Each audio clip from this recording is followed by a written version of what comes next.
Hola, nuevamente continuamos con las cápsulas del coloquio Nuevos Caminos, Nuevas Perspectivas del Instituto Temazcali.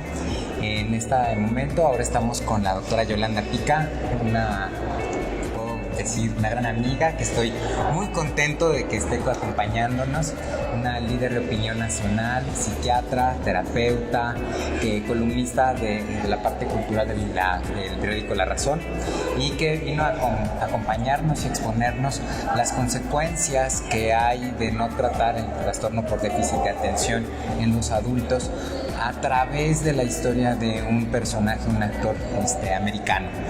En esta parte hablamos en psiquiatría de la psicopatología de la expresión. Yolanda, muchas gracias por estar aquí. Muchas gracias, Ramón. Oye, pues, ¿pudieras explicarnos en qué consiste esto de psicopatología de la expresión? ¿A qué se dedica esta área? ¿Cómo no? Bueno, la psicopatología de la expresión es un área de la psiquiatría que tiene el objetivo fundamental de investigar la expresión artística de los seres humanos y a partir de esa expresión artística poder entender los fenómenos de la enfermedad mental. Y por ejemplo, de todos los estudios que has hecho de diferentes artistas, en su columna del periódico La Razón de manera semanal ha expuesto lo que es la vida de varios artistas y ha explicado las características o enfermedades mentales que han cursado. Por ejemplo, ¿cuáles han sido los que te han significado un mayor reto de entender? Bueno, realmente cada personaje tiene un reto porque si tú vas investigando la biografía de cada uno de ellos y vas encontrando cómo a través del arte van solucionando su conflictiva. Yo quisiera en este caso, por ejemplo, mencionar a Leonora Carrington, que ustedes tienen aquí un maravilloso museo que le hace honor a ella.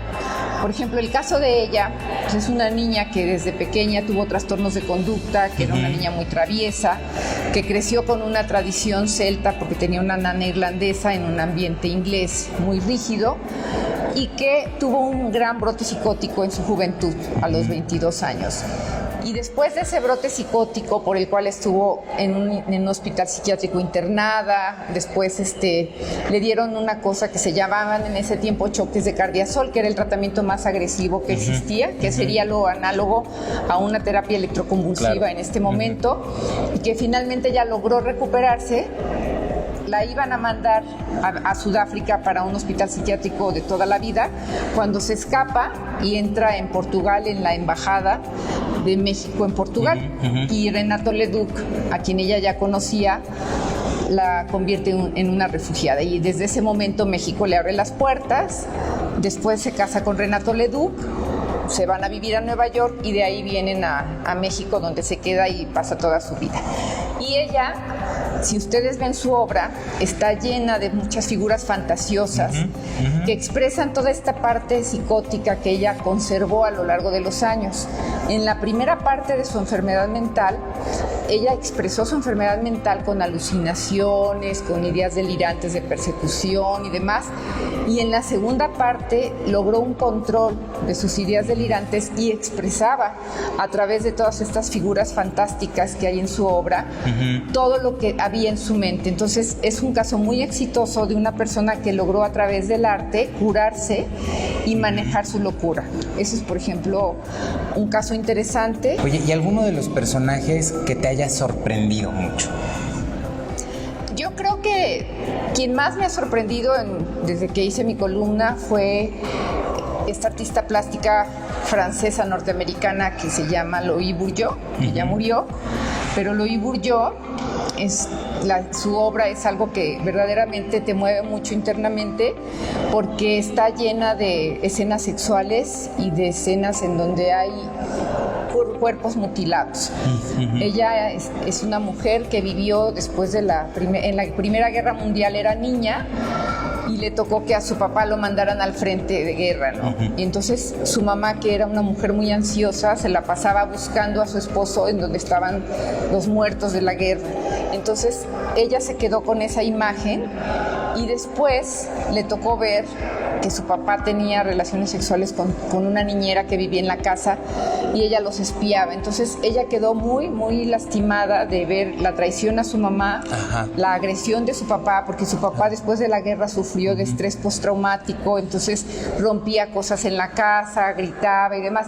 Y ella, la única forma que tuvo de curarse de todo esto fue a través de la expresión con su arte de estas cosas. Entonces ella tiene, su tema central, por ejemplo, son unas arañas gigantes que para ella representan a su mamá. De hecho, las arañas gigantes se llaman mamá porque dice que las madres atrapan y protegen, pero a la vez te tienen como si fuera una araña atrapado en sus redes, ¿no? Entonces es una cuestión simbólica del psicoanálisis que ella estuvo en tratamiento y en base a eso se pudo curar también, ¿no? Claro. Y a mí ella me pareció una persona muy difícil de entender, pero a la vez que a través de todo esto que ella pudo pintar y expresar, ella hacía también instalaciones muy, muy interesantes, logró también manejar su enfermedad mental. En el ejercicio de la psicoterapia, varias personas lo han calificado como un arte también. Un arte porque son muchas cuestiones que tenemos que tomar en cuenta, el momento preciso de hacer intervenciones, el conocimiento del paciente, la realidad del mismo terapeuta. ¿Tú qué opinas? Pienso que sí, y yo creo que el reto más grande de la psicoterapia es que el instrumento con el que nosotros trabajamos es nuestra propia mente y nuestra propia historia. Y entonces sí necesitamos como terapeutas haber resuelto muchos conflictos internos para poder poner distancia con nuestros pacientes y lograr lo que se llama una neutralidad técnica. Porque nosotros no podemos imponerle a nuestro paciente nuestra vida o nuestra historia, sino que debemos guardar una distancia y darle la oportunidad de que ellos vayan resolviendo sus conflictos. Entonces me parece un área de la psiquiatría que es fundamental y que, por ejemplo, en el tema de las adicciones nos ayuda mucho, porque los pacientes adictos muchas veces tienen conflictos en la crianza y sufren muchos traumas y mucha ansiedad, y entonces si no se diagnostican a tiempo, ellos empiezan a tener abuso de sustancias, que es una forma como de automedicarse ante todo lo que están viviendo, ¿no? Entonces pienso que la psicoterapia es una gran herramienta para estos tratamientos. Claro. Pues bueno, tuvimos el honor de contar con la presencia de la doctora Yolanda Pica, psiquiatra, terapeuta, columnista del periódico La Razón, a quien le agradecemos que se haya tomado un día de su tiempo, de su vida, para compartir con nosotros tanta experiencia y conocimiento. Muchas gracias, Yolanda. Muchas gracias. Gracias, doctor.